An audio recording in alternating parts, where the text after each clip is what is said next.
Hi, I'm really pleased to be making this contribution to Global Entrepreneurs Week, and I'd like to explore psychological flexibility and how it can impact our creativity.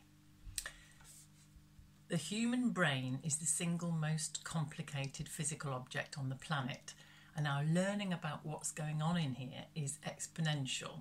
Sometimes it's our best friend, other times it's our worst enemy.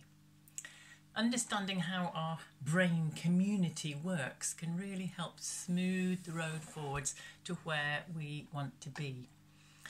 What used to be known as multitasking is actually just a rapid switching of attention from one task to another, which slows down all the processes involved, rather like having too many windows open on your computer.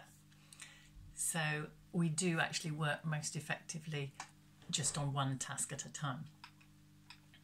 So, for example, to achieve a particular goal or task which we need to get done in a set time, like making this video for today, then we need to concentrate our attention fully and narrow down our focus, blocking out everything else that will get in the way. And that will help us achieve our goal most efficiently. However, if we need to come up with new ways of approaching a problem, we need to use the totally opposite style of thinking, not goal-oriented or shut down, but open and expansive. Instead of narrowing down the spotlight beam so everything's focused on a single point, we open it up to see the whole stage and everyone on it, and maybe even put the house lights up and engage with the audience, and perhaps we're even going to invite the theatre staff to join in the process. We need to have as big a picture as possible to get the most creative thinking, all the possibilities. A really simple and useful strategy is Edward de Bono's 6 thinking hats. For this, each person is invited to put on a hat. The white hat represents facts. I always think of a blank sheet of white paper to represent this. Nothing but facts. This is the focused, analytical thinking. And all the other hats represent more open thinking. So the yellow hat represents all the positive aspects about whatever's happening. I always think of a bright yellow sunshine for that one. The green hat is new little shoots of grass growing up, and that represents creative ideas. So, for example, maybe deliberately choosing 2 completely diverse things to put together to come up with a new idea. The red hat, little red heart, is emotional thinking. So no explanations of why you think like this, or no judgments about it, just literally your gut feelings about whatever it is. Blue hat is like the sky, big and wide over everything, and it's a summing up, it's an overall picture of the whole project, the big picture. And finally, the black hat is the risk assessment, the negative thinking. I imagine a black bin bag for this, and good to allocate this job to someone who has generally negative thinking, perhaps. Great black hat thinking there again, Sam. So this can obviously be used to people's strengths, or maybe deliberately easing them into unfamiliar ways of looking at life. Or equally, it can be used just by one person who puts on all the hats in turn to expand their thinking. So, what do we know about switching between open and closed thinking? Creative people like artists, actors and entrepreneurs tend to spend more time in the alpha brain states, which is a sort of relaxed thinking than most other people do.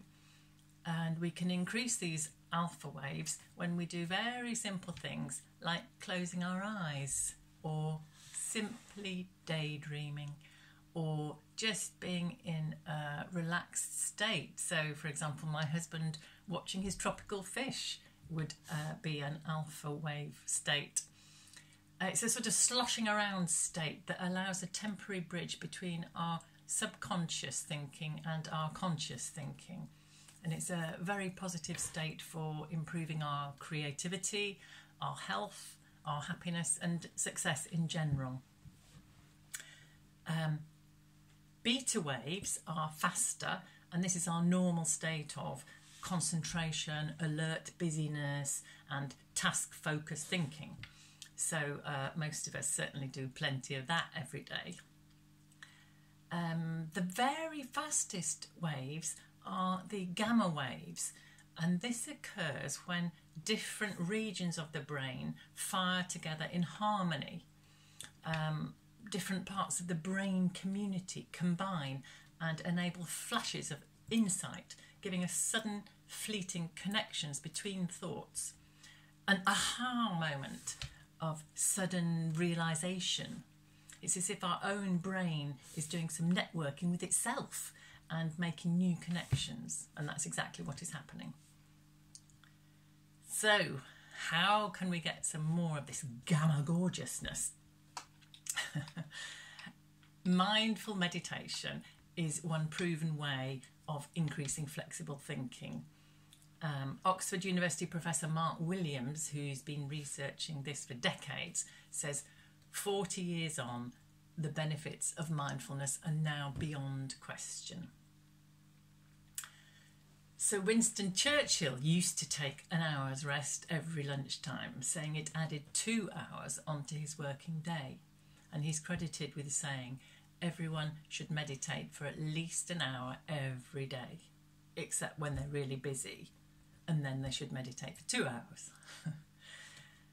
So I'm not suggesting that everyone should go for 2 hours meditation straight away, but my first top tip for entrepreneurs is, if you don't already, then start a daily 2-minute mindful mental hygiene routine alongside your daily 2-minute dental hygiene routine. Some forward-thinking companies like Google are already giving their employees 80-20 time because they've realised that the best and most creative ideas come when the employees have one day a fortnight to spend as they wish on the tasks that they choose and in the way that they choose to do it. And the next 9 days will obviously be spent on more normal tasks, putting the agreed ideas and plans into action. So don't begrudge yourself a daydream moment or two. It could be the most productive part of your day. So self-nurture is so important. So daydreaming, noticing the signals our brain and body send to us is key. If we're becoming depleted, tired or thirsty, we gradually begin to shut down. If we give ourselves time to listen to our still small voice of calm, and we show ourselves the same love and compassion that we show to other people around us generally, we become stronger and more energised, and then we're able to lead ourselves and everybody around us, everybody we bump into and come into contact with every day, we're able to be stronger and help everybody else better as well. So it's an act of generosity to everybody to do some self-nurture for yourself. It's really important to put on your own oxygen mask first, as the airlines say. So that's my next tip. Make sure you do something that you love doing to nurture yourself. Listen to yourself and choose things that re-energise you. It could be going for a walk by yourself. It could be taking a warm bath or a shower. It could be making energy balls to eat instead of those biscuits. It could be Skyping your favourite cousin in New Zealand.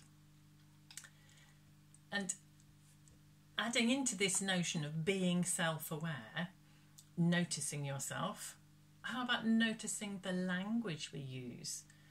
This can reveal an awful lot about our mental states. The simple word should can often be a real hidden cause of frustration or stress. It's a shutdown of open creative thinking.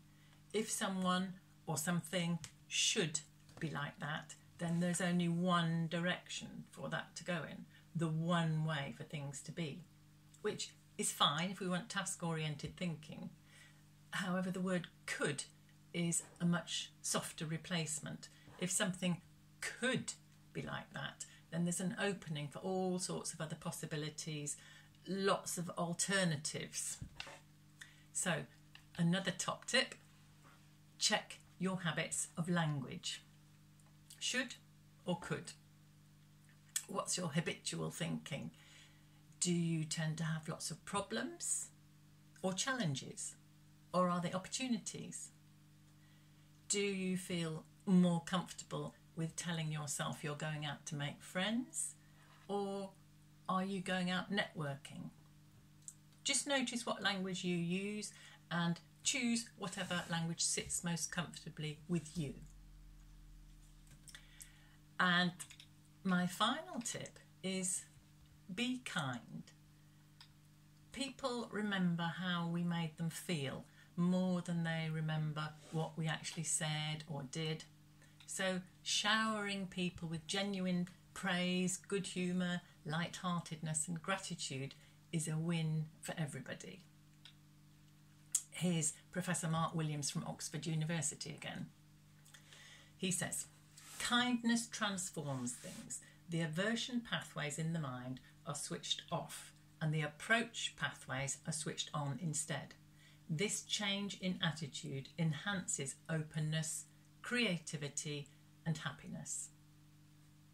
And the same message appears throughout the wonderful book called The Artist's Way by Julia Cameron, which is about all sorts of creativity, that when people are treated with kindness, they often pay it forwards. So our small acts of kindness may well ripple out to people who we've never even met, which is clearly going to be great for the working environment as well as our home and social environment too. So, for maximum creativity and productivity, these may be surprising suggestions, but they're all based on many years of research by top universities and medical centres and leadership training programmes around the world. So, number 1, meditate. Number 2, pay attention to your habits. And number 3, be kind to everybody and to yourself. Good luck with it all. Thank you.